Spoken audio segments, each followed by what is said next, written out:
यो बनाउँदै गर्दाखेरि मैले सच्याएँ किनभने यो माथि गइसकेको थियो तल थियो कि हामी बनाउँदै जाँदा ध्यान दिँदै जानुपर्छ कता देखिँदैछ म यो साइड बसेको भएर यो माथि भएको थियो डाउन थियो अब मैले यताबाट यसलाई हल्का तानेर इक्वल ल्याक्सेँ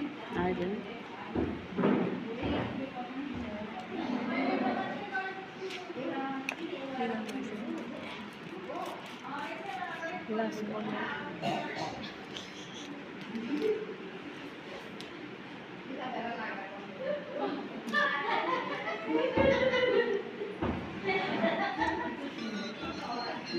यो लास्टको फेरि सिम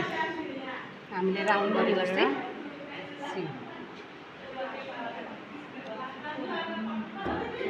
टाउको डाउन गर्छ मेरो मोबाइलले छेलो यहाँ टाउको मिडियाहरू आएर ए फर्स्टको र लास्टको सेम रहेछ अहिलेको साइडकोलाई क्रस क्रस भयो नि त कस्तो राम्रो हो नि